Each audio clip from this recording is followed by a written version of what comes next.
Let's do a quick prayer.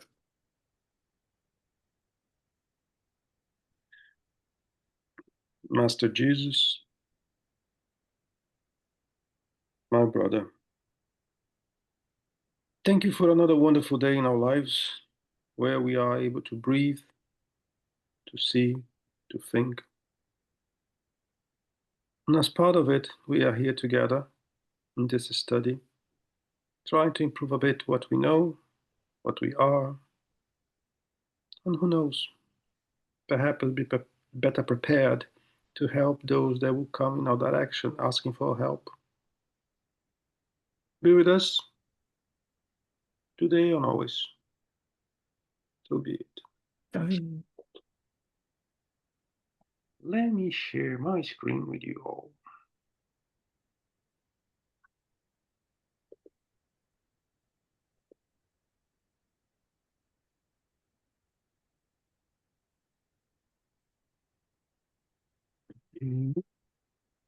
I believe you can see my screen now.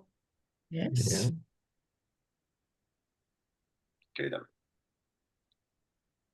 We're studying methods.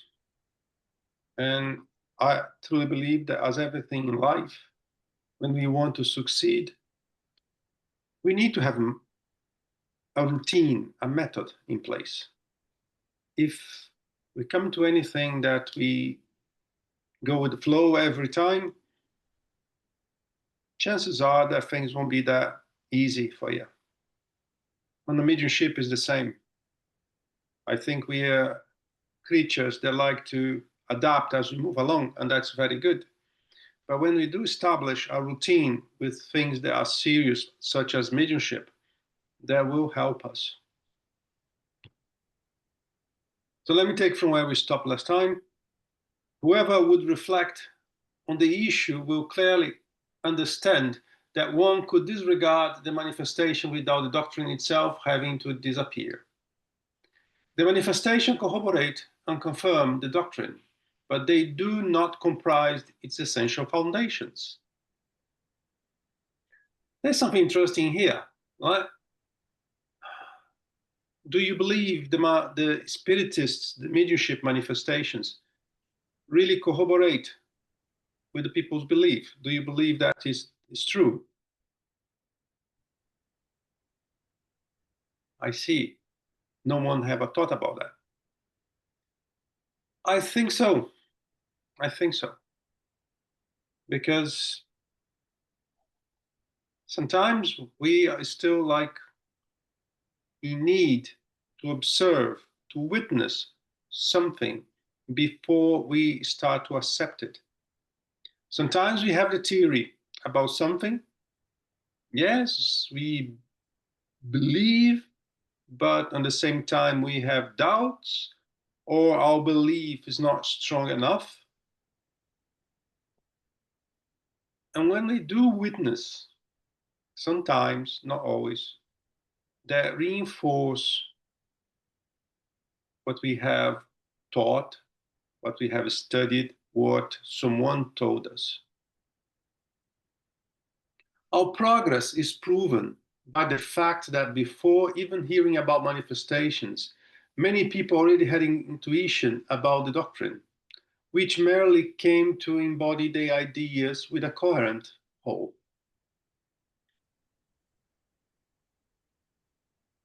And then I think it's positive to mention that Spiritism is one thing, spirituality is another thing.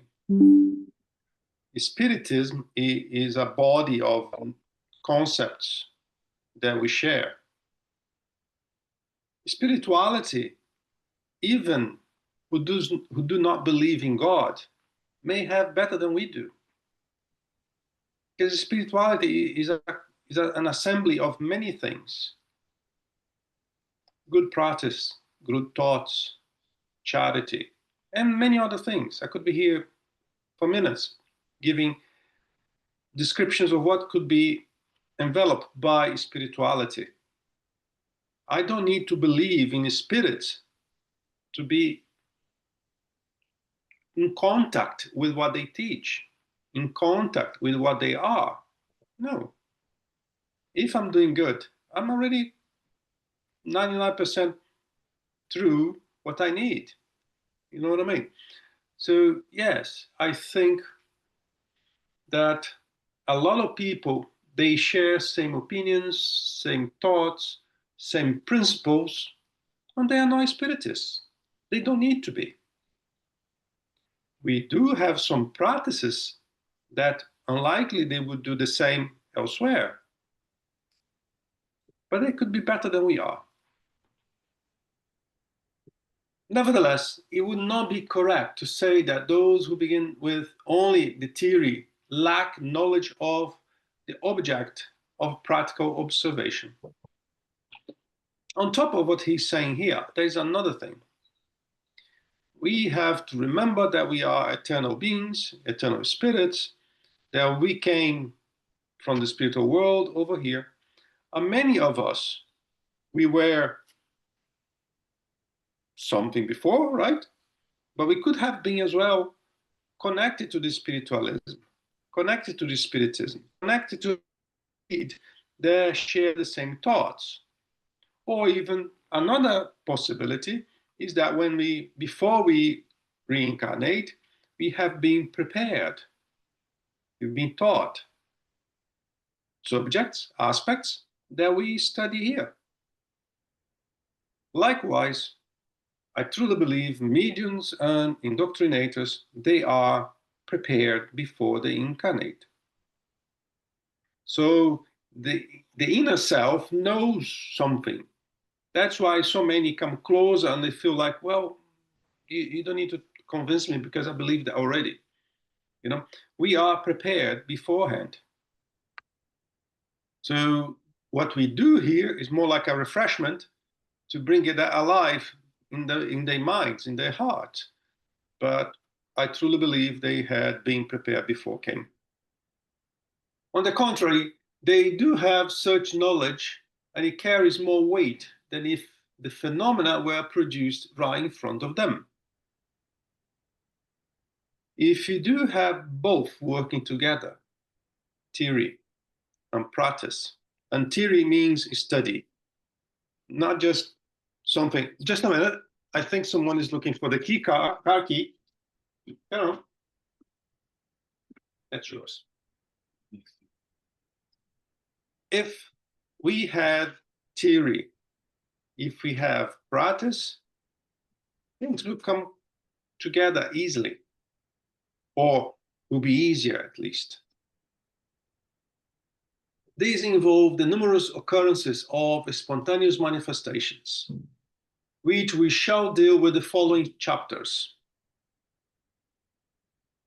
There's a lot of people that wants to come closer to us to see manifestations, to see communications, sometimes mere curiosity. So manifestation, I think, is important. It depends how you handle it. There are few persons who do not know about them, or who have at least heard of them. And there are many who have experienced them without having paid proper attention to them. I truly don't believe there is a single human being on earth that have not been exposed to some degree of sensibility. And pay attention, I'm not using the word mediumship, I'm using sensibility. A lot of people talk about dreams. I thought about that, I had that dream last night, I had this, I had that. A lot of people feel uncomfortable when they go to certain places. I have some chills, like, and what is that? A lot of people feel very happy when go to some areas, and other people feel very uncomfortable when go to another areas. What is that? I feel my hands getting cold when I do some things, or the opposite, getting too hot. What is that? So this is part of who we are, our nature. But sometimes the person does not know that is a possibility, that is something else.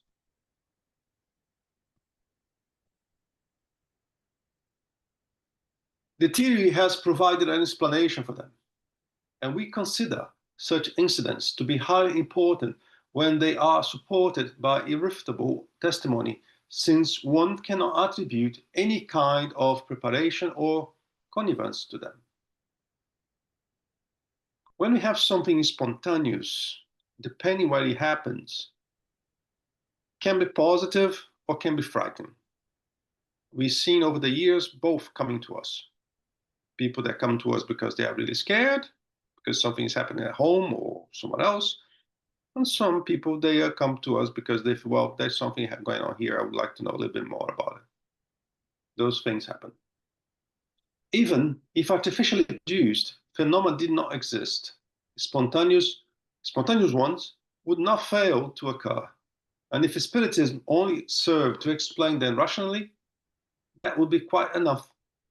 Thus, most of those who read beforehand report the recollection of such phenomena, which are for them a confirmation of the theory.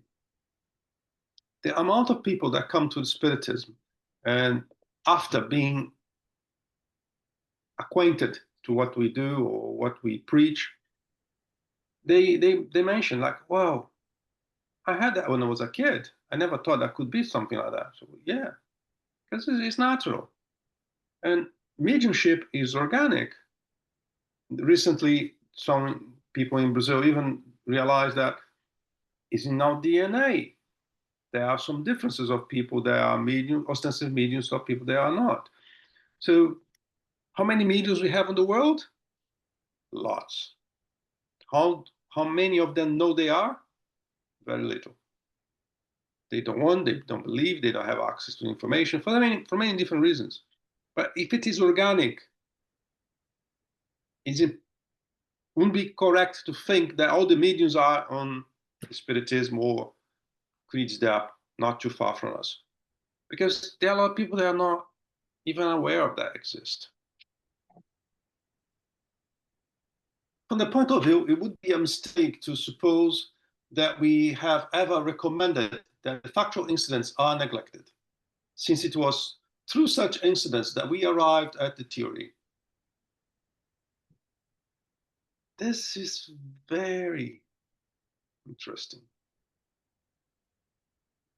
Before Kardec elaborated any theory, he was exposed to facts. He was exposed to things he did not know what it was. And after that, after he studied, after he spent time seriously trying to identify what was behind that, then he brought up a theory. We, on the other hand, we like to create theories without even really thinking about it.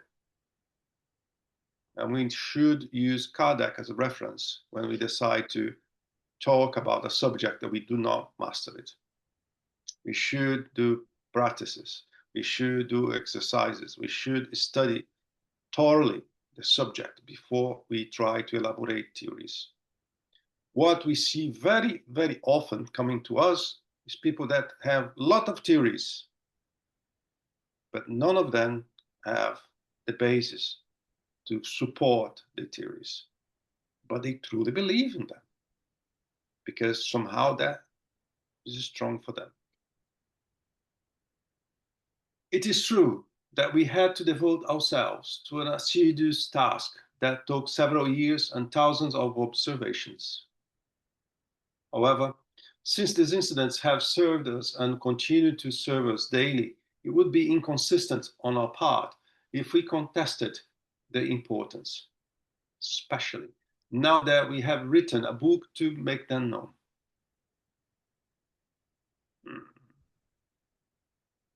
We need to think if what we do is consistent or inconsistent with what we study, with what we preach. We need to define our north. That's very important, define our north. Maybe be part of what we do here is not for you. Maybe it's not for me. And before we define our north, it's very difficult to know if you're going in the right direction or not. I want to be here because I want to know about the mechanism. I want to know how I can use that to practice charity and a few other things. That's fair enough. But if I'm here just because I don't know, something is missing. We are merely affirming the fact that apart from reason, they are not enough to lead to conviction.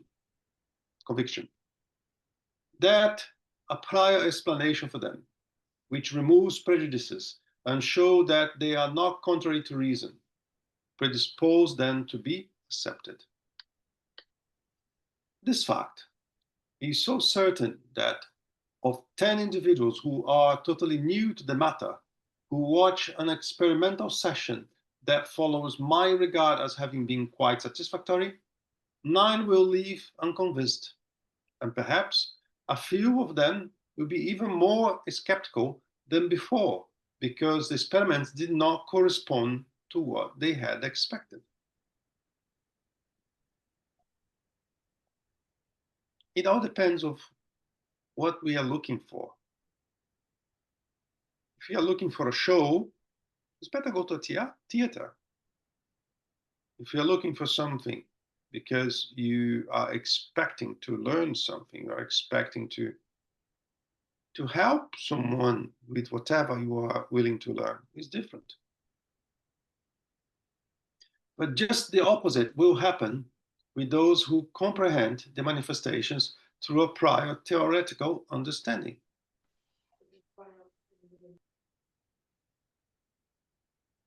Such understanding will serve them as a means of control, and nothing will surprise them, not even an unsuccessful experiment, because they will know under what condition the phenomena may be produced, and that they must not ask for something that cannot be given. An understanding of the manifestation beforehand enables them not only to be aware of all the anomalies, but also to capture innumerable details and nuances that are almost always extremely subtle, and which will serve them as elements of conviction that could easily escape the ignorant observer. In other words, we need to be prepared to something we want to see. We need to have the bare minimum to allow us to understand. We need to be cautious, because if I'm not cautious, I may come with so many expectations, not having any basis behind that. And then I will leave believing that nothing is possible. That was totally wrong, like, you know. These are reasons that we have led us to admit to our experimental sections only those persons who have been sufficiently prepared to comprehend what occurs there, because we are convinced that any others would be wasting their time or would cause us to waste ours. And this is very important. Hi, Munir. Hi, Guilherme. Good morning, everyone. Yes, Guilherme, who would dare go to a laboratory today to do an experiment without reading the theory beforehand? To learn about, the laws that govern the experiments, to know about the equipment, to know about the subject of your studies, so that you can take advantage of your experiment and then evaluate it, with some knowledge. Otherwise, it would be catastrophic. You'd be wasting your time, basically. You wouldn't understand what's going on and what you should do in order to get something useful out of that. So basically, what Kardec is doing here is teaching us, how to do proper science. Mm-hmm. I can give an example, Munir. We just bought an electronic equipment. Doesn't matter which one. Let's see, a TV. We just bought a TV. What the great majority of people would do: remove the box, plug the power source, and go to the remote control straight away. Or we would read the manual. to know if I can connect on that power socket, if I need to connect any other cable, if I need to do any setup before I start to use it. What would we do? 99% of people, what 99% of people would do? Plug it in the mains and switch it on. And then if we burn the TV, we cannot complain, right? So that's the thing. We were very, very lucky. We do have the manual, the instructions. We have received. It was prepared for us. Kardec did. So why we don't read it, at least? I'm not saying studying it. I'm saying reading. We should read. Hi, Ina. The observation that I'm making when we read and when we discuss this, it's extremely psychological. I'm not sure what was the level of psychological knowledge or psychological basis at the time when Kardec was writing it, but he speaks a lot about human psychology, how we react on things, what motivates us to explore things or to explore it deeper, to come to the meetings, all this curiosity or knowledge, all these different levels of psychological development of the person. I think he covers in the book, and this is just very interesting for me to observe that part. Mm-hmm. You brought a subject that's very interesting, because everyone here in this room have a different mind status, different experience, different psychological condition. We all are different. How can I say that Munir is okay to come to my meeting? I cannot. I cannot. I can get familiar with Munir, know that he's not crazy, know that he's not aggressive, know that he's not this or that, but I cannot know what is really inside Munir. It's very difficult, if not impossible. So what we need to do, that's why we have experimental meetings where we practice exercises to see, yeah, that will work, or sorry, Munir, that will not work. You know. And Kardec at the time, we have to remember that during his time, he was like a doctor. He had so many different branches of knowledge, and he was able to perceive what probably I don't. He would be able to put thoughts together. And after that, he would consider a person coming in or not. But he could have made mistakes too, like we all do. So it's very difficult to know if one person will work fine with us doing mediumship or not. Very difficult. And even those who come and do well, from time to time they derail and then become an issue. I'm deviating to what you said a bit, but that came to my mind. Yeah, it is connected because, yeah, what you're saying is the due diligence, basically. How do we do the due diligence right?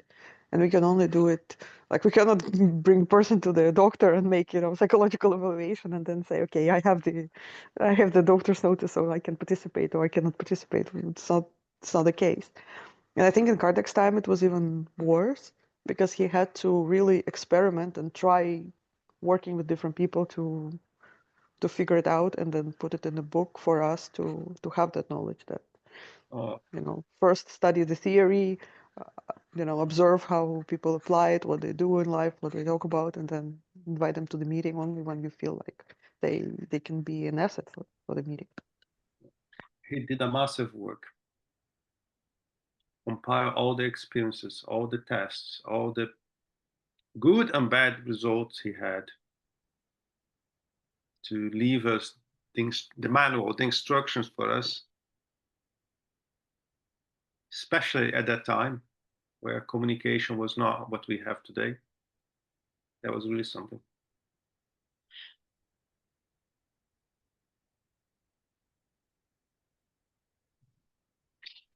Let's move on to the item 35. For those who desire to acquire this preliminary understanding through our works, we recommended the following order. What is Spiritism? This booklet of only 100 pages or so presents a summary of the principles of the Spiritism doctrine, a general overview that enables one to see the whole in a condensed picture. In only a few words, one can ascertain its objective and judge its scope. Furthermore, it presents the principal questions or objections that newcomers are usually inclined to raise.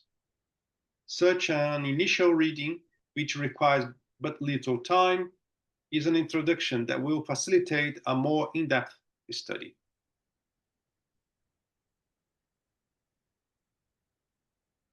I think we don't give the right respect to this one because we don't study this one. We don't give too much credit to this one.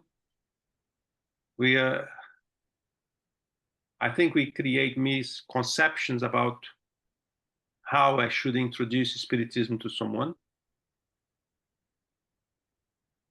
For example, here we're talking about mediumship mainly. So if someone comes to the Spiritist center having an unbalanced mediumship, really need to have some support, a lot of people will say, yes, let's start studying the gospel. Let's start studying the Spirit's book. And then in a few years' time, we're going to be studying the mediumship book. I don't think that's right. Nothing against to study those books, not at all. We should, we must.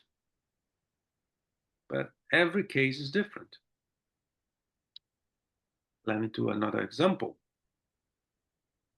I want to do math. I want to be a teacher for math.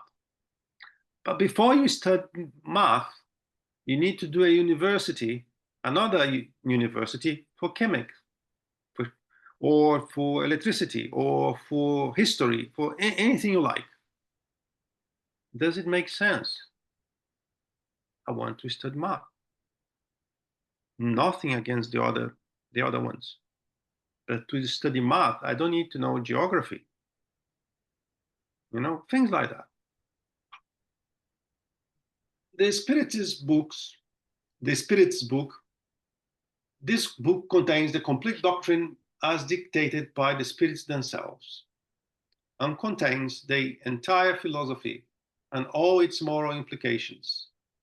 It reveals humankind's destiny and provides an initiation into the understanding of the nature of the spirits and the mysteries of life beyond the grave.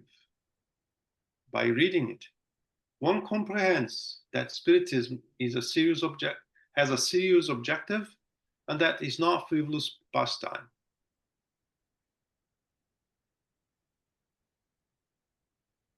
Did we all here at least read the Spirit's book?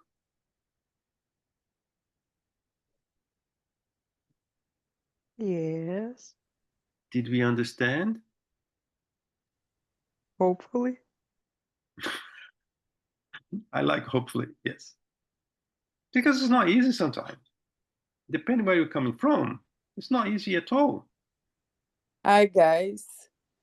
Guilherme, I think the understanding of Kardec's work is it grows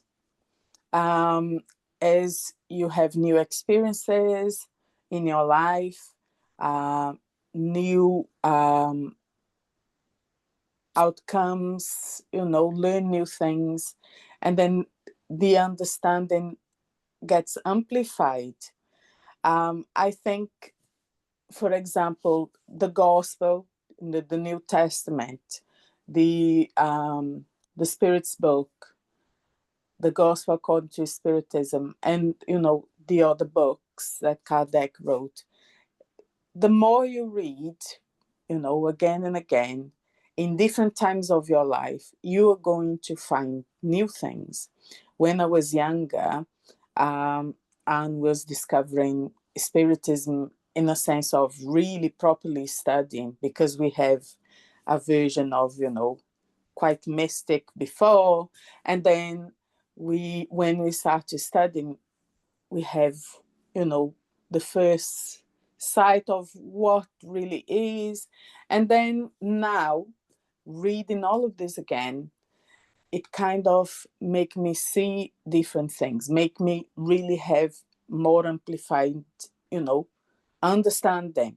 So I guess the understanding will kind of always be a working in process, taking this into consideration, because with our new experiences that we have every day, and, you know, new sufferings that come into our lives, especially new sufferings that comes into our lives, problems that we are facing. Every time there is a new problem, it kind of gives us different perspectives, and then we can have another kind of, you know, another area that we can understand here a little bit better. And there is another thing, Liz. Regardless which branch we decide to follow, sometimes we have to go back. Well, I'm not really sure.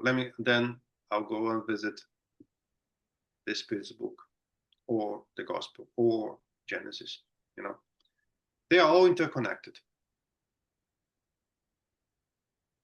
Some people, they have more difficulty than others. But the exercise or the effort to understand, if not on the first time, the second time, and so on, does bring results. You know, you're totally right. It does bring results. Hi, Odalis. Your mic's closed. Hello, everyone. Yeah, I found it absolutely fascinating when I first got the Spirits book in my hand. It actually felt like coming home. So something, you know, that explained all those questions that always go around in people's heads. And it was brought really to life again when Janet, you know, we studied every question in depth and Janet explained it. So it came alive again, which was beautiful. And I think it's a real help when people have lost people who passed over, because again, it's all the questions that they want to know. And that's where it really helped me too. And I just couldn't put, you know, any of the Spiritist books down after that. And here I am. Good. Hi, Manu. Hi. Divaldo Franco, he used to say that every time he finished reading or studying the Spirit's book, he proudly went to his spirit guide, Joanna de Angelis, and told her, and she said, okay, now you're ready. He said, yeah, ready for? And she used to say, to start it again. So she kept on sending him back. And he said that every time he started studying the Spirit's book, it seemed to be a different book. And he mentioned something important, Guilherme. When we go to the other books, we feel the need to revisit, to go back to the Spirit's book, because then we realize that what we thought we had understood from the Spirit's book, you know, is still not very clear. So we need to go back and study it again. So it's something dynamic. It's something that has a proper life. You see, when you study heaven and hell, for instance, of course, you start to see in practical life what the Spirit's book tells us. And then you say, oh, did I really understand? You know, am I sure about this and that? So you have to go back and study the Spirit's book again. That's why Divaldo was, you know, always studying it. Very interesting. Very interesting. Right. Here's another hand. Hi, Camila. Hi. No, It's funny you say that, right? Because in Brazil, we have many things about spiritism, many centers, and the courses. The courses you go there is like talks, right? It's like classes. We don't read the books like we do here, the study of groups. So here in Europe, my vision about spiritism changed a lot because of the groups that we have, like reading the books and trying to understand together. And then I convinced my auntie of we do together the spirit book. So we start again. With her, it's the first time, but we started 2 weeks ago. And every week we will read a little bit, right? Like we do here, but it's only my auntie and I, right? And we are reading about what is God this week and the universe. Because Kardec was a very sciencey guy, has so many questions that he go beyond of my ability, cognitive ability to understand. It's very hard. This week it has something about the universe, finite or infinite, and we start to discuss science as well. And that is too much for me, right? Because I put in the ChatGPT and he tried to make an image to try to understand the technical things of science. But indeed was not enough. For me, it's too much, right? So yeah, I hope every day learn a little bit, but it's very hard, I think, understand everything there. There has many things that I can understand, but maybe not really understand. Like I can, how I can say that in English? Eu posso entender, mas não compreender. Goes beyond of my ability. I can understand, but I cannot comprehend. Yeah, I know the feeling. Yeah. You said something about the way we do here and the way other people may study. And that's why from time to time I like to remind you that this is not a lecture. This is a study. This is something that needs to be kept simple. And not just to me to be reading. I can be reading all day, but it's more like what you don't understand, what I don't understand. I'm learning with you guys. I don't know everything. I'm far beyond that. So that has to be simple, because a lot of people believe Kardec is complicated. No, it's not. Of course, if he start to talk about science with me, I don't understand anything. But then he gives me examples of life that then fulfill my needs. It's like anything else. You go to a library, you have books from science fictions to quantum physics to religious. You pick and choose what you are in need. And then what you are in need today may be different tomorrow. Tomorrow you may need something else. And then you know that you may also find the response, or at least some indication for the response, on the Spirit's book, for example. So then we come to the Medium's book. This book is intended to guide those who wish to become involved with manifestations. So if we are here, if we are in the mediumship study, it's because somehow we intend to be closer to it,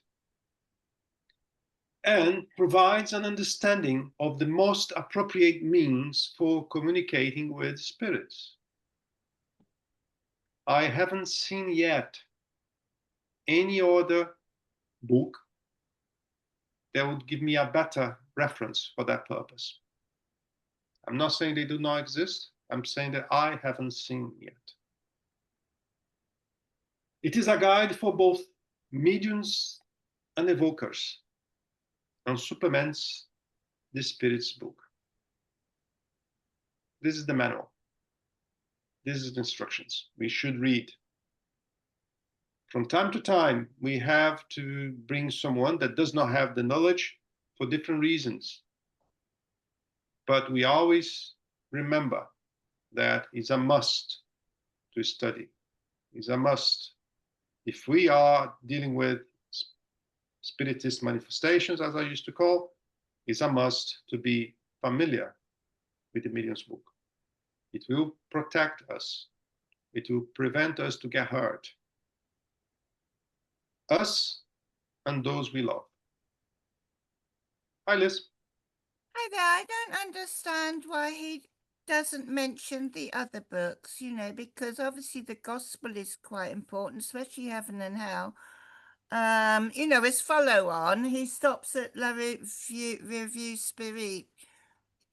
Is there a reason for that later on, why he doesn't mention those? I thought the gospel would be. Let's go back to this part here. That is the second book, right? That you wrote as well, right? The first one was the Spirit book, then the Medium book, and then the others, or I'm wrong? Yeah, it was published in 61. The other books hadn't come to life yet. All right. You see? The gospel is in 64, 3 years later. Right. And then 65, Heaven and Hell, 68, Genesis.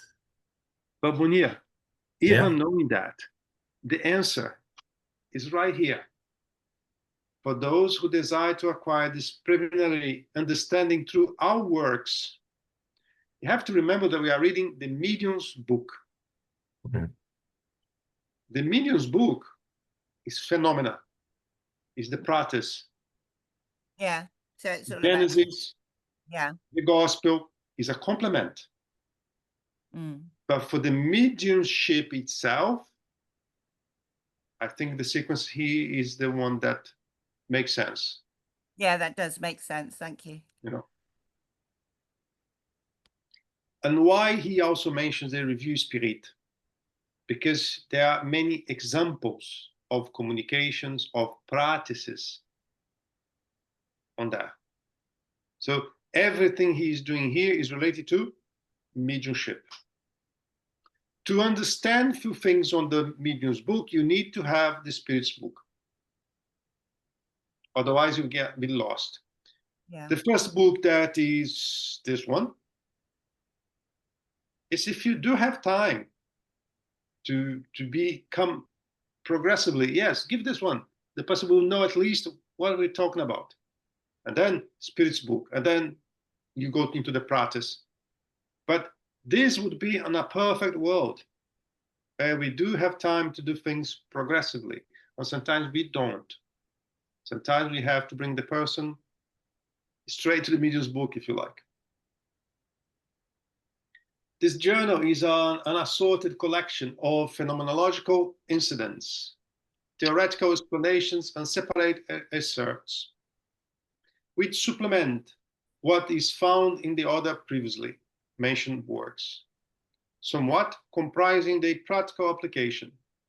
It might be read simultaneously with the others, although it will be more profitable and especially more intelligible if one reads it after the Spirit's book.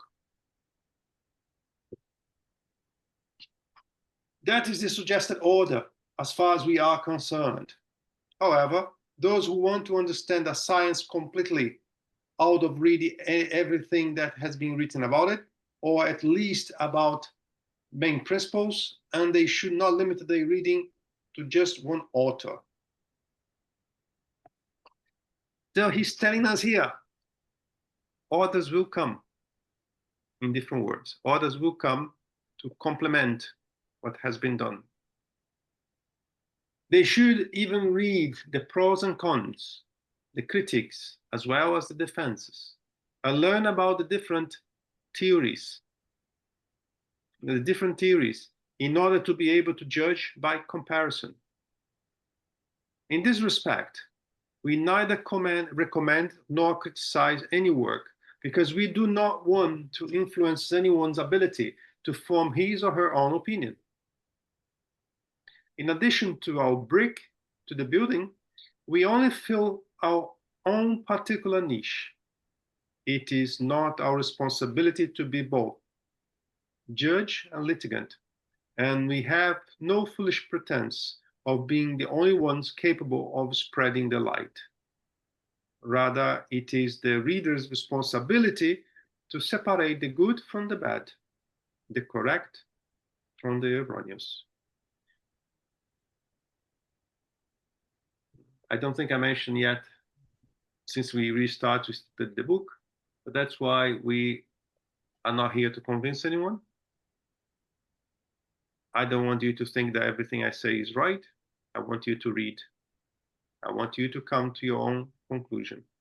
Sometimes we will be more assertive in some aspects, because what we do here is Spiritism. We don't do other things here. We are studying Spiritism. But, as I always said, perhaps next door is even better. I don't know. I found my answers here, but someone may find the answers elsewhere, and that's very fine. Hi, Camila.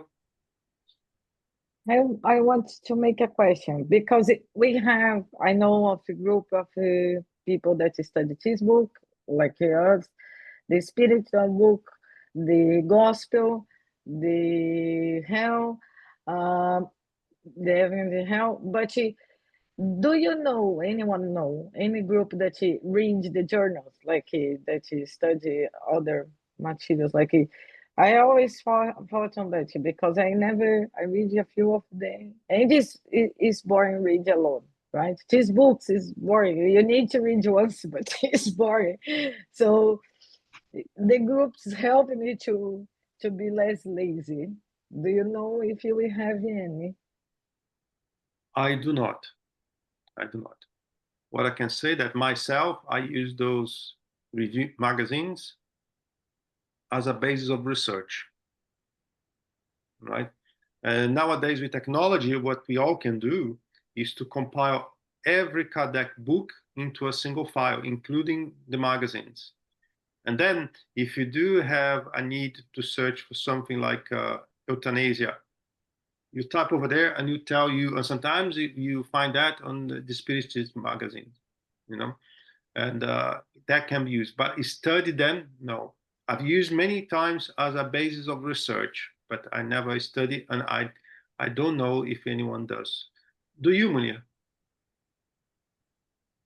Yes, Guilherme, I can't remember where, but I came across a group that was studying the Revue Spirites, the journals. I think it was a group, I'm not sure, but a group coordinated by Cosme Massi.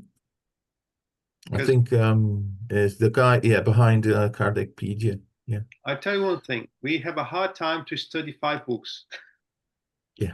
Right? And the Revue Spirit, they are quite big and thick.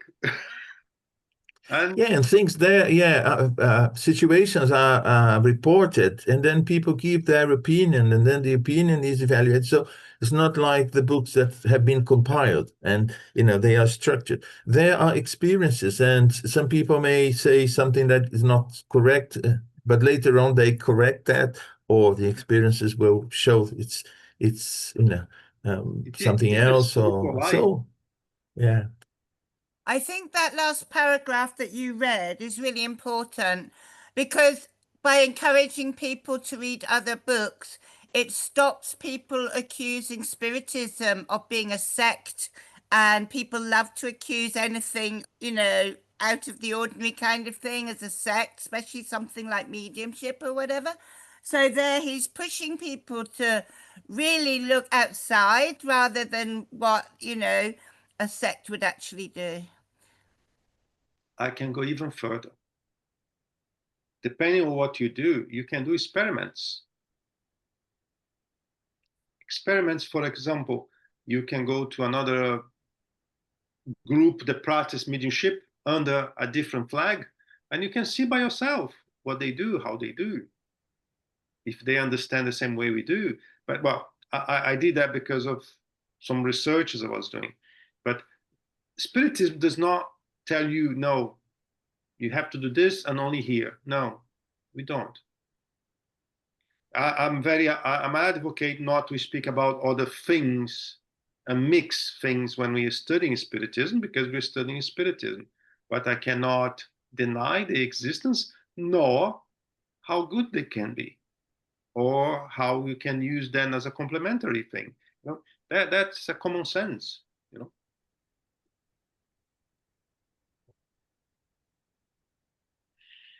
What time? I forgot the time. Oh, we still have 10 minutes. Okay. Chapter. Yeah, go on. Maybe I don't even let you start. No, Sorry. No, I would say, because maybe we have time.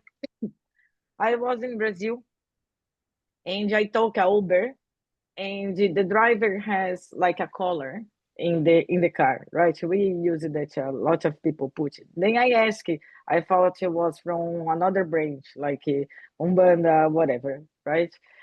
And he told me that it's not, it's candomblé, whatever.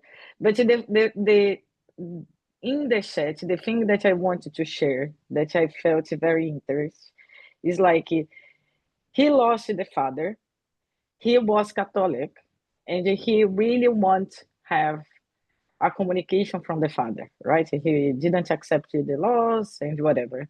So he starts to go in the spirit center in Bezerra de Menezes. But for sure, he didn't receive the communication because we have a low, it's very hard to have a medium that can do his work. And also, the father passed away,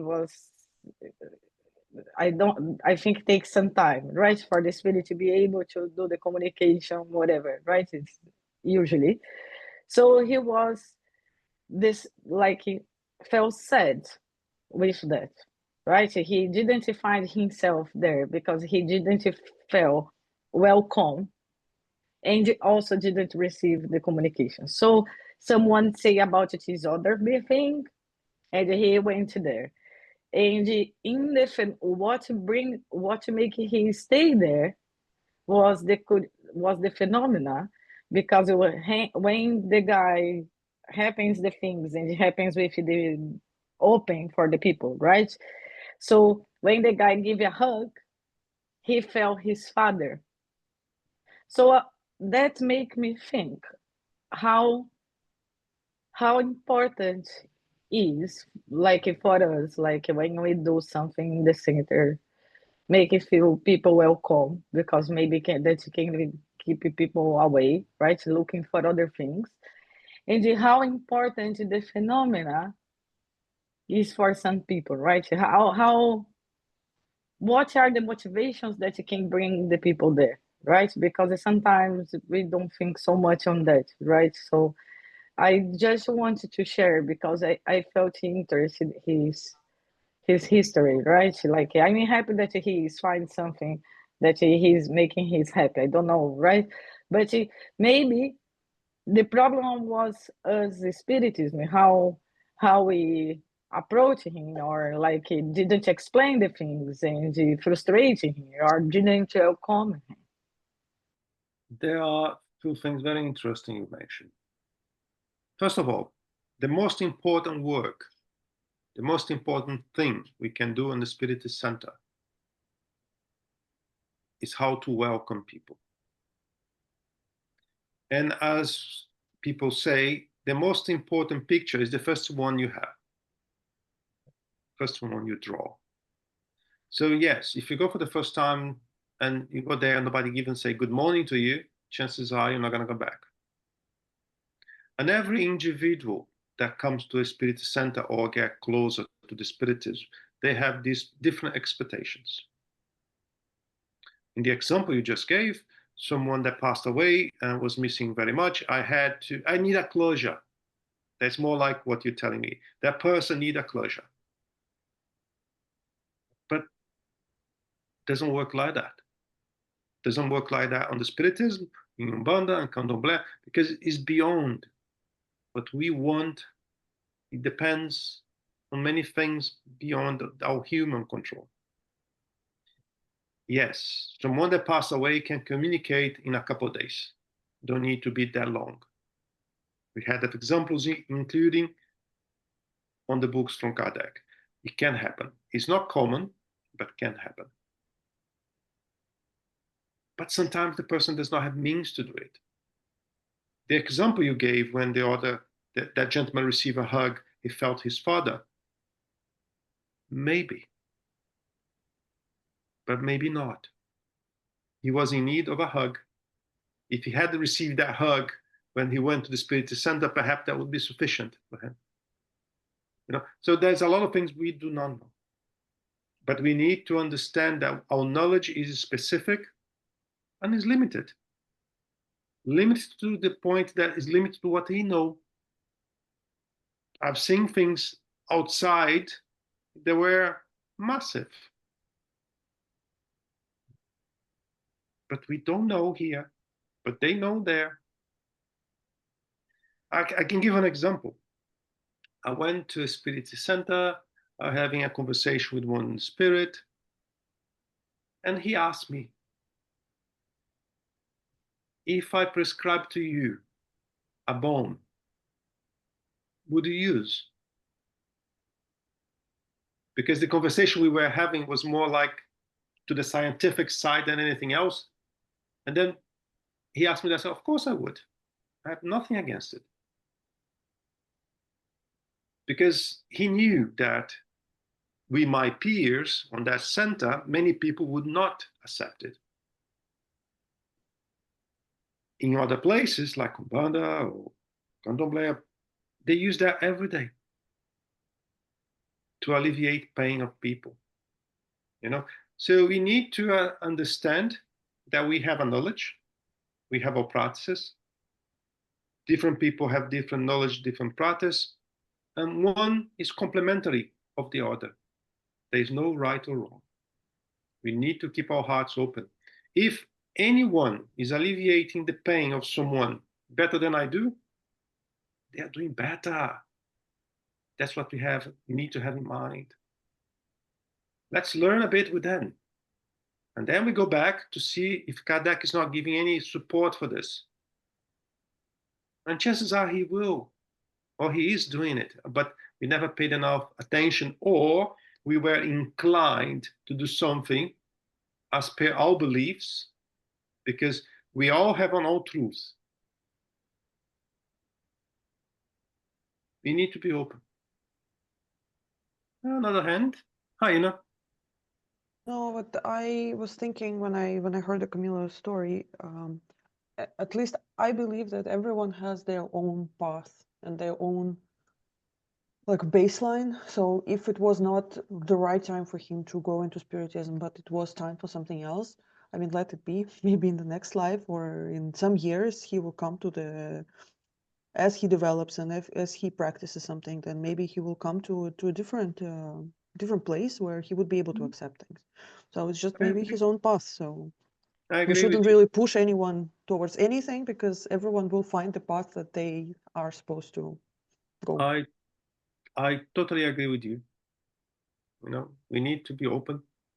Today I'm here, tomorrow I may not. Today I'm incarnated, I'm Spiritist. Perhaps my last incarnation was a preach. I was anything, Buddhist, who knows? And when I'll come back next time, I will be born in Asia, somewhere along the line, I will be Muslim. What's the problem? That's why I think I mentioned today that spirituality is different. We can have a good contact with the spirituality, even if I don't believe I do. Hi, Camila. What make me think about like a lesson on his history, right? Because that is good that he finds something or some place that help him in some way, right? Bring the help that he was looking for. Mm-hmm. So I'm glad for that. But if for the other side, I think it has a lesson for us as well, because he was frustrated because like you said, right, he didn't receive the hug maybe that he needed, right? Other people maybe go in despair, didn't have the luck to find another place where that helps came, right? That is the only chance. So that make me think about right? Like our behavior, our actions, the things that we say sometimes that someone can be said, whatever, like push away again. Totally. Harmony. Academic. I was some time ago, I was part of a small group within the Spiritist Center. We were in charge of covering this aspect, welcoming people, and seeing what they needed and make sure that all that Spiritist Center had to offer to them, reach them. You see, especially when they're coming for the first time and see what their needs are. But Camila, people come sometimes with the same problem, but different expectations. Some of them will find in the Spiritist Center the answer for their loss. Some people say, no, I'm not happy with this. It's not what I'm looking for. Then they go somewhere else, you see. So we shouldn't expect to answer the questions for everyone. We'll answer certain questions for people who come in search of what the Spiritist Center has to offer to them at this point in time, you see. I used to give support to people coming to the Spiritist Center. In general, other people used to welcome them. When there's something more, a little bit more different, they used to call me, and sometimes it wasn't clear what the person need. But briefly, because our time is over, there was a person that came to our center, and making a long story short, this person was looking for a magic wand, and I could not offer a magic wand. So the person left, so we cannot please everyone, unfortunately. We cannot, and even when we try to help everyone, sometimes we cannot. So I'm closing our study today, and anybody here for the prayer group? I think the prayer group is not coming anymore, huh? They are really abandoning us. Well, let's keep our radiation as business as usual, yeah? Yeah. Oh, good, man. So, are you doing it? I can do it. Okay, lovely.